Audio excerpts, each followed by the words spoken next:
अगला लिखिए अभाज्य संख्या।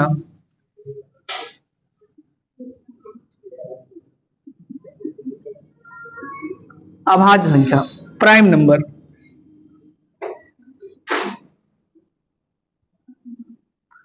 प्राइम नंबर अभाज्य संख्या कौन सी है? हाँ, अभाज्य संख्या किसको बोलते हैं? अभाज्य संख्या वह संख्या होती है जो स्वयं से विभाजित हो या सिर्फ एक से विभाजित हो। समझ में आ गया ना? अभाज्य संख्याएं वह संख्याएं हैं जो स्वयं से विभाजित हो या सिर्फ एक से विभाजित हो।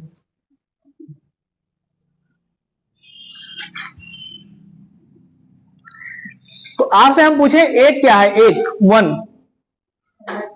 वन क्या है? अच्छा चलिए जानकारी के लिए आपसे पूछते हैं सबसे छोटी अभाज्य संख्या कौन सी है? दो। तो फिर एक क्या है?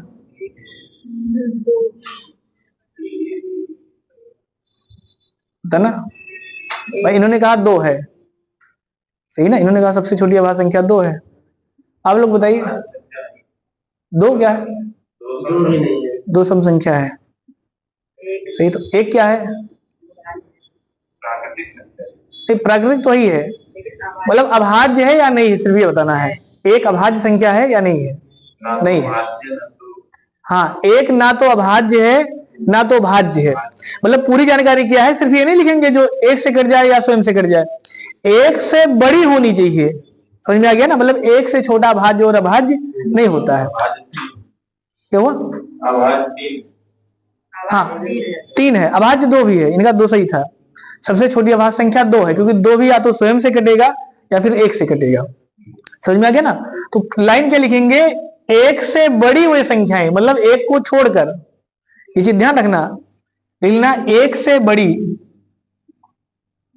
एक से बड़ी वह संख्याएं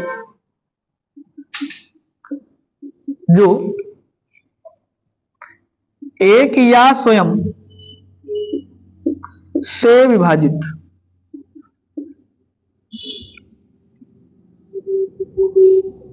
होती है। अर्थात जिस संख्या के केवल कितने गुणनखंड होंगे? दो। तो ये होगा ना, या तो एक होगा या फिर स्वयं होगा। गुणनखंड का मतलब होता है विभाजित होना। अर्थात जिस संख्या के केवल दो गुणनखंड होते हैं,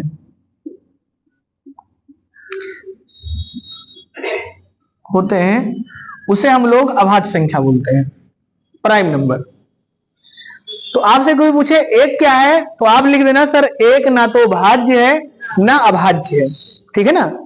तो अभी हम अभाज्य लिखेंगे, अभाज्य लिखेंगे, भाज्य लिखेंगे, तो वहां लिख लेंगे नोट में कि एक क्या है, क्योंकि एक भाज्य में भी नहीं है और अभाज्य में भी नहीं है। तो एक से बड़ी वह संख्याएं जो स्वयं से विभाजित हो या सिर्फ एक से विभाजित हो, वो सभी संख्याएं क्या है? अभाज्य है। जैसे तो सबसे छोटी अभाज्य संख्या कौन सी है? दो। यानी उदाहरण में हम लिख सकते हैं 2, 3, 5, 7, 11 ऐसे। हाँ मतलब 13 भी है, ऐसे अनंत तक, सही ना? क्योंकि सभी को नहीं लिख रहे हैं, मतलब 2, 3, 5, 7, 11, 13, 17, 19, 23 ऐसे चलता रहेगा। समझ में आ गया ना? तो ये चीज ध्यान रखना, जहां गलती होने का चांस है ये चीज आप नोट करके लिख लेना, क्योंकि इसी में गलती होगा। नोट करके लिख लीजिए, सबसे छोटी अभाज्य संख्या 2 है। सबसे छोटी अभाज्य संख्या 2 है।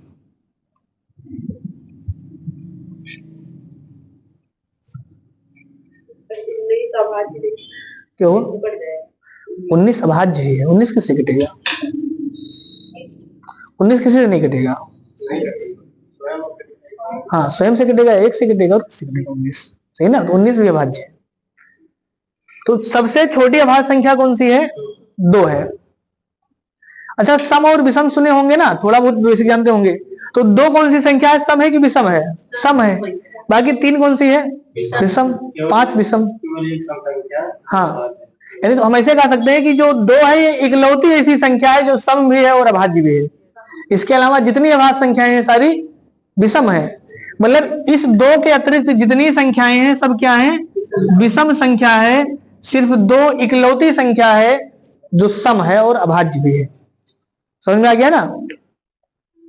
इसका मतलब हम ये कह सकते हैं कि सभी अभाज्य संख्याओं को अगर जोड़ दिया जाए और सभी विषम अभाज्य संख्याओं को अगर जोड़ दिया जाए तो उनका अंतर कितना आएगा? हमने ये कहा है सभी अभाज्य संख्याओं को जोड़ दें और सभी विषम अभाज्य संख्याओं को जोड़ दें तो अंतर कितना आएगा?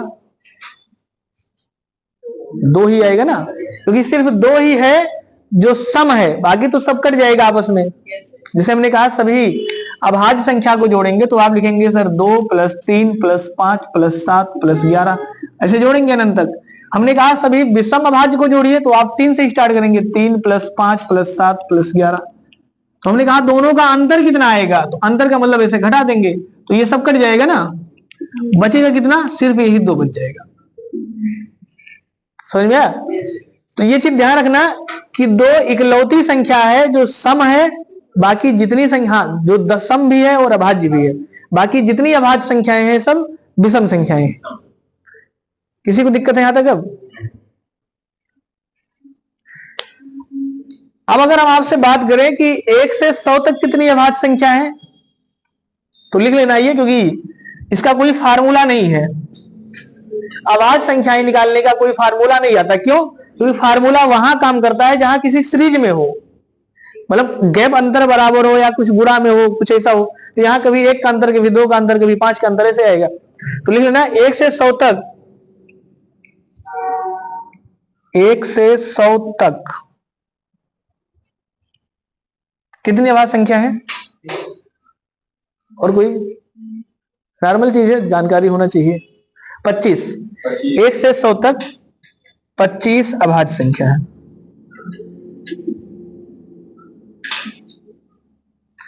अभी 1 से 100 तक 25 अभाज्य संख्या है, इसमें विषम संख्याएं कितनी है?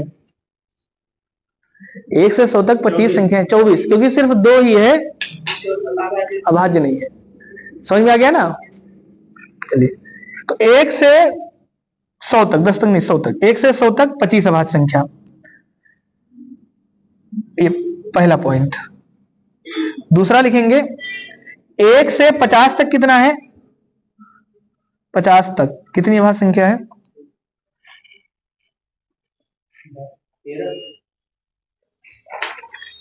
1 से 50 तक लिख लीजिए 15 अभाज्य संख्या है। समझ आ गया ना? तीसरा पॉइंट लिखना है 2 अंकों की कितनी अभाज्य संख्या है? 2 अंकों की कुल अभाज्य संख्या कितनी है? बता सकते हैं? 21। तो 2 अंकों की अभाज्य संख्या है 21। 1 अंकों की कितनी है? हाँ, 1 अंकों की कुल अभाज्य संख्या कितनी है? 4। चलिए 1 से 100 तक हम लिख दे रहे हैं, बाकी क्योंकि कभी कभी पूछ लेता है, सही ना, कभी कभी सीधे सीधे पूछ लेगा कि सबसे बड़ी और सबसे छोटी अभाज्य संख्या का योगफल बताइए। सबसे बड़ी और सबसे छोटी अभाज्य संख्या का योगफल बताइए, इस टाइप का पूछ लेगा। तो सबसे छोटी अभाज्य संख्या कौन सी है? मतलब हम 25 लिख रहे हैं, 2, 3, 5, 7। तो ये संख्या देखिए 4 ऐसी संख्याएं हैं जो 1 अंक का है और अभाज्य है ना, वही लिखा है। 1 अंकों की कुल कितनी अभाज्य संख्या? 4। इसके अलावा जितनी अभाज्य संख्या आएंगी सब 2 अंक की आएंगी। इसके बाद कौन सा आएगा? 7 के बाद 11, 13, 17, 19, 23, 23 के बाद 29, 31, 37, 41 और 43, 47। कितना हो गया? 47 के बाद देखिए फिर 48, 49, 50 नहीं है तो 15 होना चाहिए। 1 से 50 तक की गिनती में कितना आएगा? 1, 2, 3, 4, 5, 6, 7, 8, 9, 10, 11, 12, 13, 14, 15। तो 9 अभाज्य नहीं है ना, 9 3 तरीका कर जाएगा, 15 आएगा। 15 लिखा है ना, 1, 2, 3, 4, 5, 6, 7, 8, 9, 10, 11, 12, 13, 14, 15, यानी 1 से 50 तक कितनी अभाज्य है? 15। समझ में आ गया ना? ध्यान रखना, एग्जाम में सीधे पूछ लेता उत्तर प्रदेश पुलिस का कि 1 से 15 तक कितनी अभाज्य संख्या है? 15। 1 से 100 तक कितनी है? 25। अभी 15 लिख दिए, 10 और छूटा, 10 और लिखेंगे। 47 के बाद देखिए 48 नहीं है, 49 नहीं है, 50 नहीं है, 51 है नहीं है, 17 3 51 कट जाएगा, 52 भी नहीं है, 53 है। 53 जो कटेगा वो बताना, कोई नहीं कटेगा। 53 किसी संख्या से भाग पहाड़ा में नहीं जाता। कटने का मतलब है जो किसी संख्या के पहाड़ा में ना हो, एक के अतिरिक्त किसी भी संख्या के पहाड़ा में ना हो। तो 53 किसी के पहाड़ा में नहीं है। अगर किसी के पहाड़ा में होगा तो बताना, उसको फिर देखा जाएगा। समझ में आ गया ना? सिर्फ जो भी आपके मन में आ रहा होगा वो बताना। जैसे इनके मन में था 9, सही ना, तो बताइए 9, उसको विचार किया जाएगा उसका। 53 के बाद 54, 55, 56, 57 नहीं है।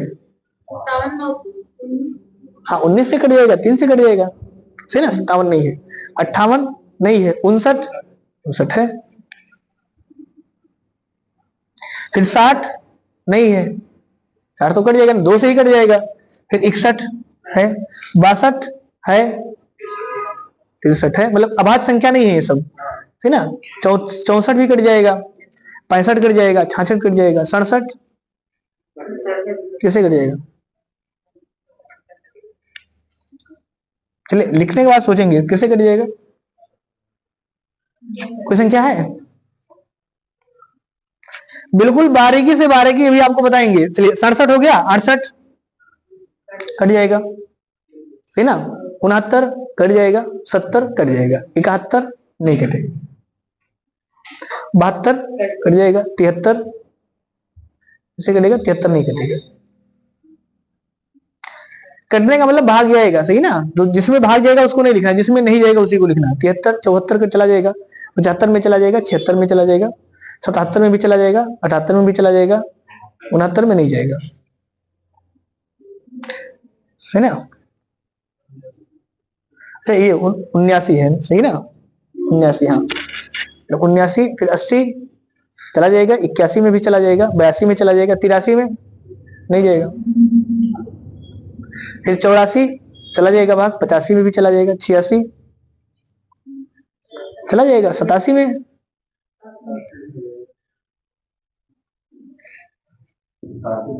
हाँ 87, फिर 88 जाएगा, 89 नहीं जाएगा, 90 में चला जाएगा, 91 में भी चला जाएगा, 92 में भी जाएगा, 93 में भी जाएगा, 94 में भी जाएगा, 95 में भी जाएगा, 96 में भी जाएगा, 97 में। चलिए चेक कर लेते हैं 87 किससे कटेगा बताना। नहीं कटेगा 3 से। 3 से वही संख्या करती है जिसके अंकों का योग 3 से कटे। तो 8 दूनी 16, 1 17 17, कौन सा ये? चलिए 8 दूनी, हाँ मतलब ये 8 दूनी 16 और 1 17, नहीं एक कम, सॉरी, हाँ हाँ 19 से कट जाएगा। तो कितना हो गया देखना, यहां तक 15 था ना, 16 17 18 19 20 21 22 23 24 25, बस ये 25 हो गया ना, वो एक एक्स्ट्रा था।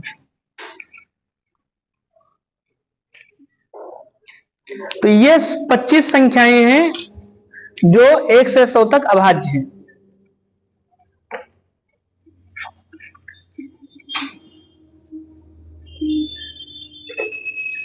तो आपसे पूछेगा 2 अंकों की सबसे बड़ी अभाज्य संख्या 97, 2 अंक की सबसे छोटी अभाज्य संख्या 11। क्लियर है ना? ये ध्यान रखना, 2 अंक की सबसे बड़ी अभाज्य संख्या 97, सबसे छोटी अभाज्य संख्या 11। बाकी आपको 15 के मतलब ये पूरा 2500 याद होना चाहिए।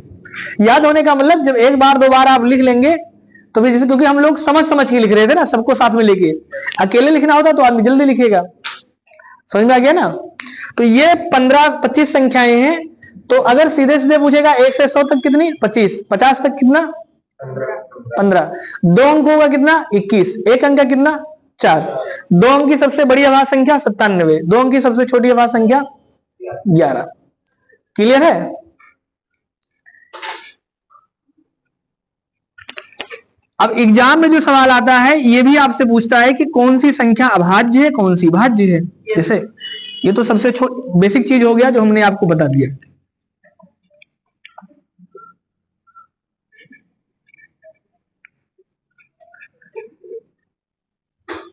यहां तक बहुत से लोगों को पता है, बहुत से लोगों को नहीं पता है, लेकिन अब जो बताएंगे ये अलग तरीका होगा पहचानने का।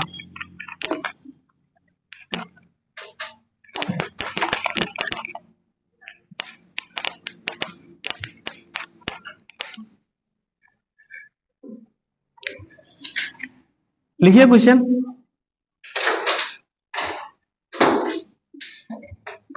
निम्न में से कौन सी संख्या अभाज्य है? निम्न में से कौन सी संख्या अभाज्य है? आपका ऑप्शन है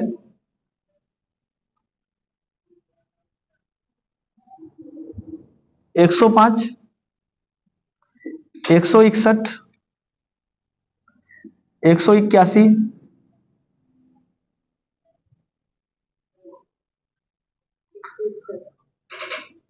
और नोटा। बताइए कौन सी संख्या अभाज्य है? 161।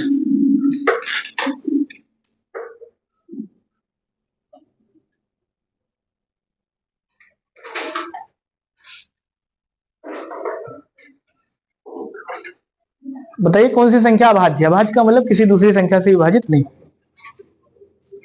कौन सा आएगा? कौन कौन सा?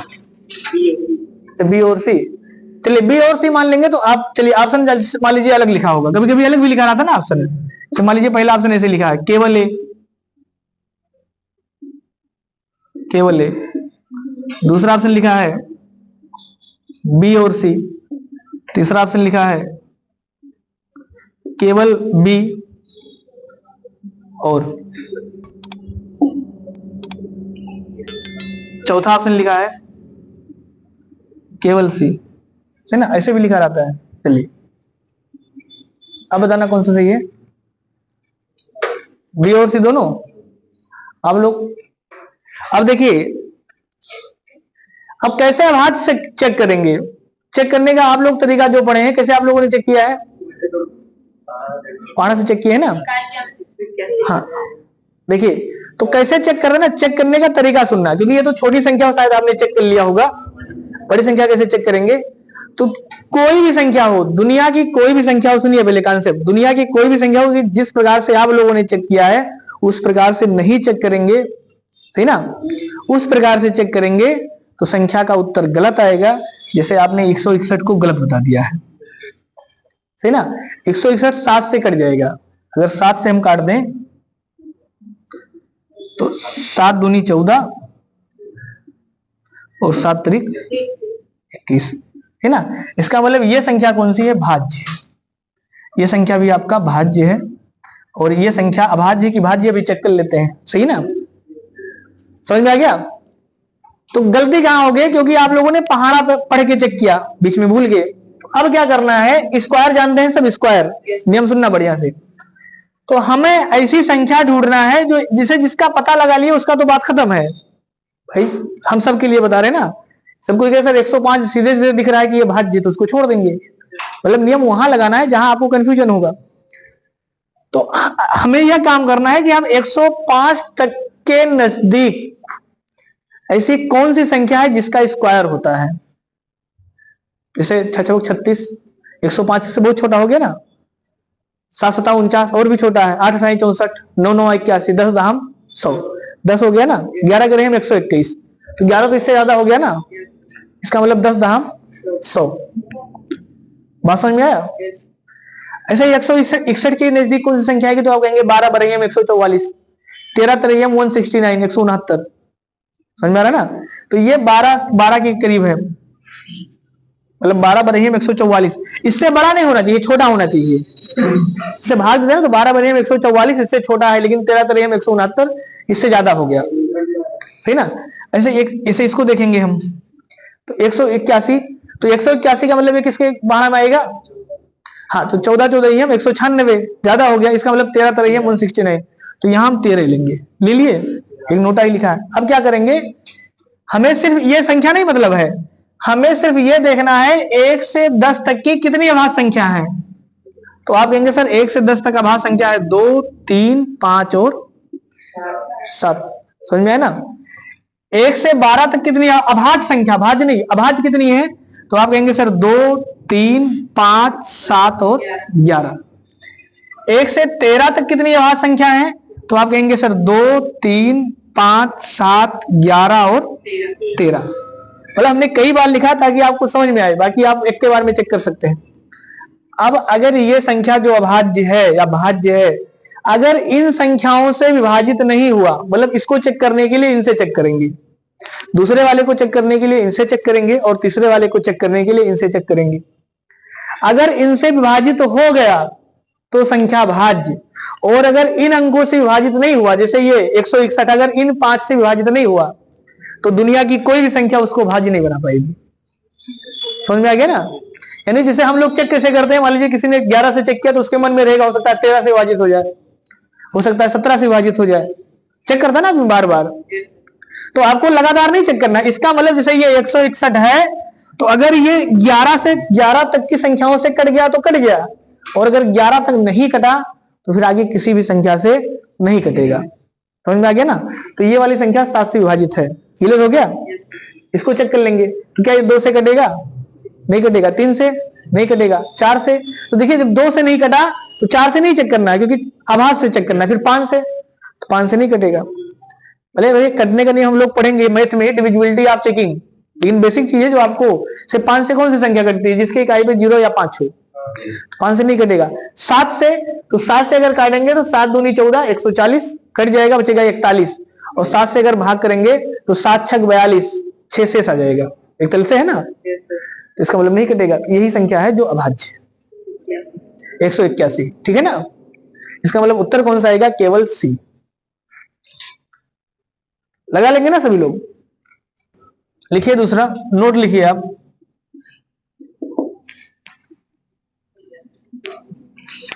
देखिए 5 या 5 से बड़ी किसी भी अभाज्य संख्या में, 5 या 5 से बड़ी किसी भी अभाज्य संख्या के वर्ग में, ऐसे लिखना, अभाज्य संख्या के वर्ग में 12 से भाग दिया जाए तो सदैव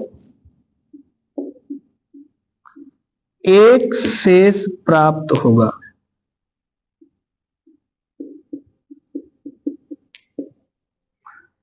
पांच या 5 से बड़ी किसी भी अभाज्य संख्या के वर्ग में यदि 12 से भाग दिया जाए एक शेष आएगा। जैसे 5 से बड़ी कौन सी संख्या है? 7। 7 अभाज्य है ना, तो 7 का वर्ग कितना होगा? 7 का वर्ग कितना होगा? 49। तो हमने कहा 49 में अगर आप 12 से भाग कर देंगे तो रिमाइंडर कितना आएगा? 12 चौक 48, 1। 7 से बड़ी अगली कौन सी आएगी? 11। तो 11 का वर्ग कितना होगा? 11 का स्क्वायर 121, और 121 में अगर 12 से भाग कर देंगे तो रिमाइंडर कितना आएगा?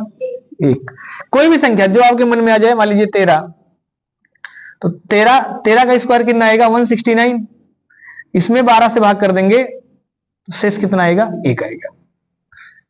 12 से बड़ी कोई भी अभाज्य संख्या होगी, अगर उसमें 5 से बड़ी कोई भी अभाज्य संख्या है, अगर उसमें आपने 12 से भाग कर दिया तो शेष हमेशा 1 आएगा। क्लियर है चीज? दूसरा लिखना,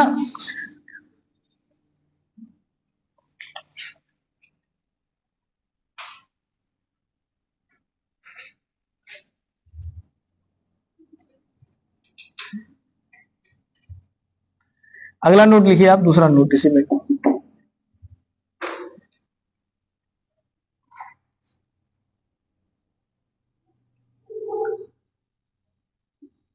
पांच या 5 से बड़ी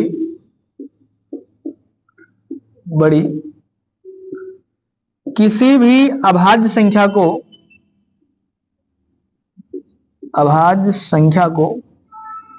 6 के +-1 के रूप में लिखा जा सकता है।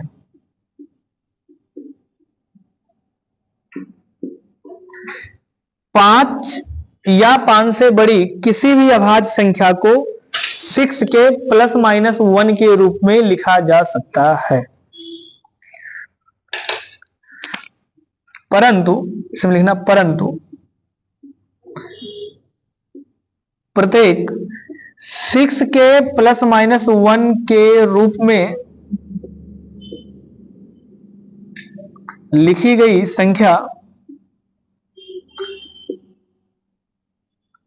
अभाज्य नहीं होगी,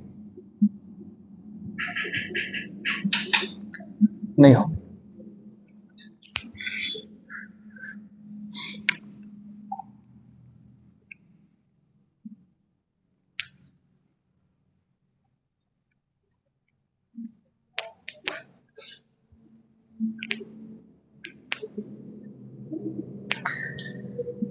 मतलब समझ में आया? देखिए, इसका मतलब यह है 5 या 5 से बड़ी कोई भी अगर अभाज्य संख्या है तो उसको 6 के प्लस माइनस 1 के रूप में लिख सकते हैं। जैसे 5 से बड़ी कोई 5 की ही अगर हम बात करें तो 5 को हम लोग लिख सकते हैं ना 6 का मतलब 6 का पहाड़ा वाला, यानी 6 माइनस 1। के का मतलब कांस्टेंट ऐसे भी लिख सकते हैं, यानी 6 गुणे 1 माइनस 1। तो लिखे ना 6 के प्लस माइनस 1, या तो प्लस या माइनस में। जैसे फिर 7 अभाज्य, तो 7 को हम लिख सकते हैं क्या 6 गुणे 1 प्लस 2 प्लस 1, 6 कम 6 7। इसके बाद 11 है, तो 11 को हम क्या लिख सकते हैं 6 गुणे 2 माइनस 1 लिख सकते हैं ना। इसके बाद 13 अभाज्य संख्या, तो 13 को क्या लिख सकते हैं 6 गुणे यानी 6 गुणे 2 प्लस 1। ऐसे मान लीजिए 18 19 लिखना है, तो 19 भी अभाज्य है, 6 गुणे 3 प्लस 1। कोई भी संख्या मान लीजिए 29 लिखना है, तो 29 को कितना लिख सकते हैं 6 पंचे 30 माइनस 1। समझ में आ गया ना? जो भी आपके मन में आ जाए, जैसे कोई भी संख्या, और जैसे मान लीजिए 97 बड़ी संख्या है 97, तो इसका 97 जो है वो भी 6 के पहाड़ा वाली संख्या होगी और एक शेष बचेगा। ये तो आया ना, मतलब 6 का पहाड़ा वाला ये भी होगा, तो या तो 6 के पहाड़ा से एक कम होगा या 6 के पहाड़ा से एक ज्यादा होगा। सीधा सीधा मतलब यही लिखा है कि जो अभाज्य संख्या होती है वो 6 के पहाड़ा से या तो एक ज्यादा होगा या तो एक कम होगा। समझ में आया ना? 5 से बड़ी कोई भी संख्या होगी। मतलब ये क्या बता रहे हैं, ये भी पहचानने का एक तरीका है कि अभाज्य संख्या की नहीं, तो ये भी पहचान सकते हैं ना जल्दी से। भाई जैसे भी जो हमने नियम बताया था उससे आपको कई बार भाग देना पड़ेगा, 2 से 3 से 5 से 7 से। तो हमने क्या बता दिया, ऐसे चेक कर लीजिए कि अगर जो अभाज्य संख्या होगी वो 6 के पहाड़ा से या तो एक कम होगी या तो एक ज्यादा होगी। समझ में आ गया ना? ये भी पहचानने का एक तरीका है, और एग्जाम में सीधे सीधे सवाल भी आ जाता है। सवाल कैसे आएगा, तो ये तो एक पहचान सकते हैं, पहचान मतलब पहचानने में भी यूज कर सकते हैं, और डायरेक्ट भी सवाल पूछता है। सवाल कैसे पूछेगा, लिखिए सवाल।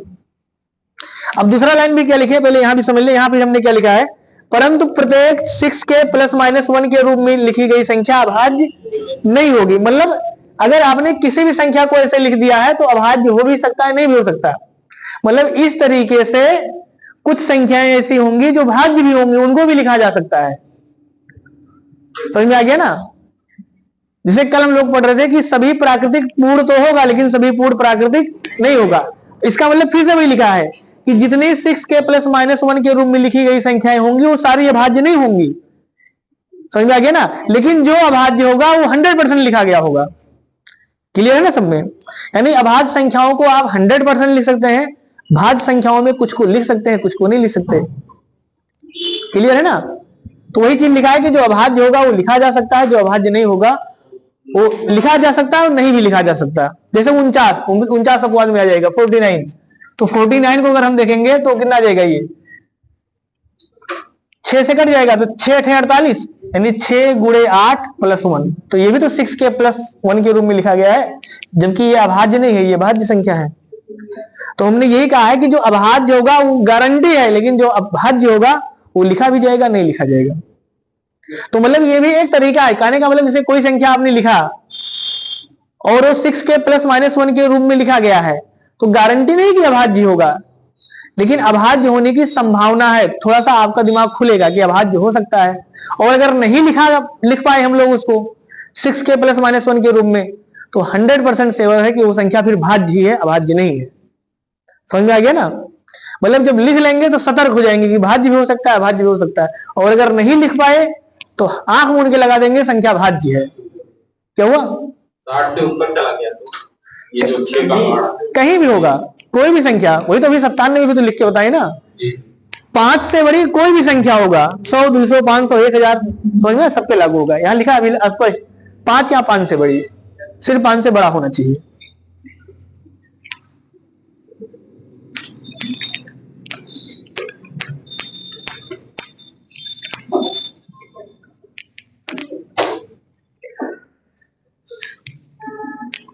लिखिए क्वेश्चन कैसे एग्जाम में आता है। यदि P एक अभाज्य संख्या है, अभाज्य संख्या है, यदि P एक अभाज्य संख्या है जो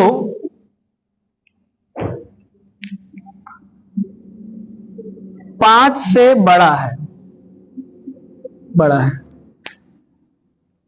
तो P स्क्वायर में 12 से भाग देने पर शेषफल क्या प्राप्त होगा?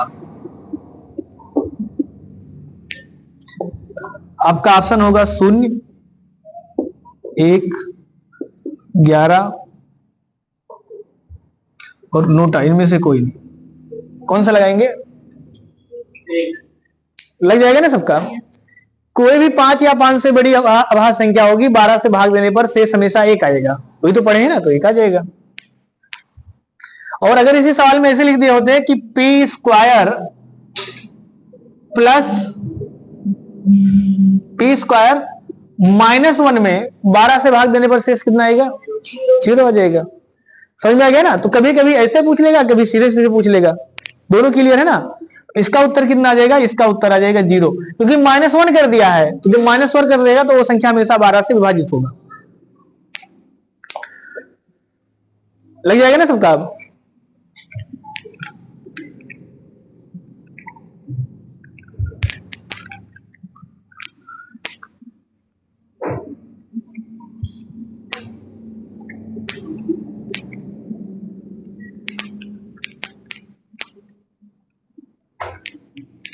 ठीक है। इसी सवाल को दूसरे भाषा में भी लिखा जा सकता है। लिख देगा कि एक संख्या P है जो 5 या 5 से बड़ी है, सही है ना। उस संख्या में किससे भाग दिया जाए कि शेष सदैव 1 आए। ऑप्शन लिख देगा 10, 11, 12, 13, तो 12 लगा देंगे। मतलब इसी लैंग्वेज को बदल के दूसरे तरीके से पूछा जा सकता है। चलिए एक दो नॉर्मल सवाल लिखिए आप।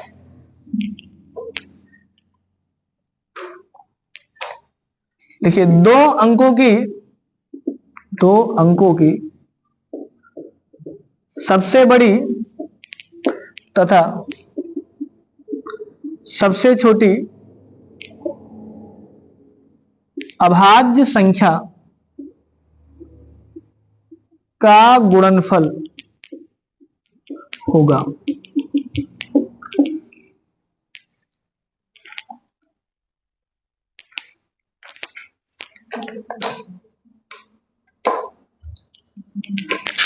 दो अंकों की सबसे बड़ी तथा सबसे छोटी अभाज्य संख्या का गुणनफल कितना होगा? कितना आएगा? तो देखिए दो अंकों की सबसे बड़ी संख्या कौन सी है? अभाज्य 97। सबसे छोटी कौन सी है? 11। गुणा पूछा है, गुणा कर देंगे। 11 से 77 के 7 हासिल 7, 11 9 99, 99 और 7 106 आ जाएगा ना ये।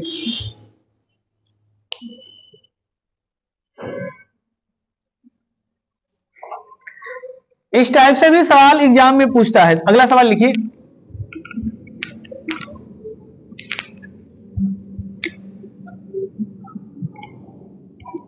दो अंकों की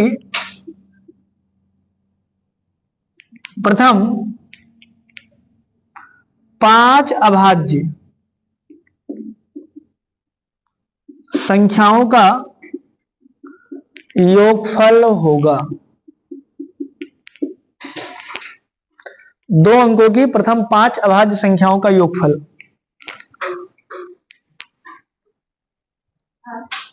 कितना आ गया बताइए?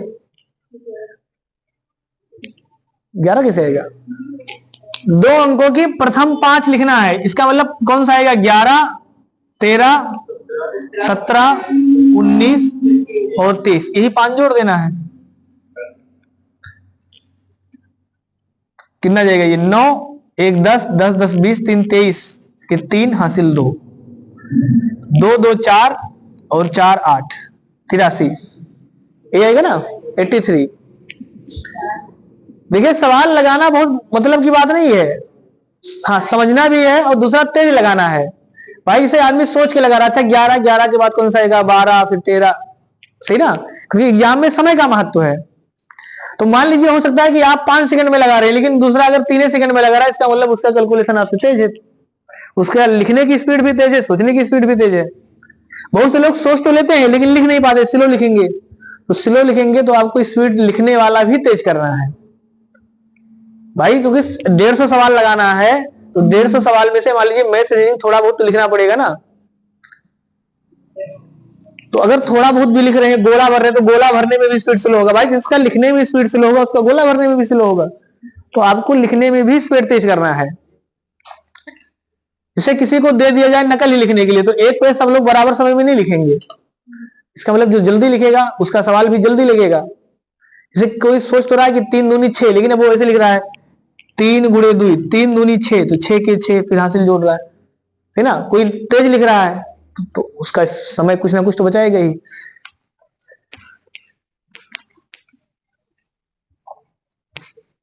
क्योंकि सिलेक्शन के लिए 2 चीज बिल्कुल ध्यान रखना है। सिलेक्शन तभी होगा आपका जब आपके पास एक्यूरेसी होगा, है ना? एक्यूरेसी होगा और स्पीड होगा। एक्यूरेसी प्लस स्पीड बराबर सिलेक्शन, है ना? एक्यूरेसी का मतलब शुद्धता होना चाहिए, सवाल सही भी हो और स्पीड भी हो, गति भी हो, तभी आपका सिलेक्शन होगा, नहीं तो नहीं होगा। आप बहुत बढ़िया लगाते हैं लेकिन स्लो लगाते हैं, कोई मतलब नहीं। बहुत तेज लिखते हैं लेकिन गलत लिखते हैं, तो भी कोई मतलब नहीं है ना। दोनों का संयम होना चाहिए बराबर।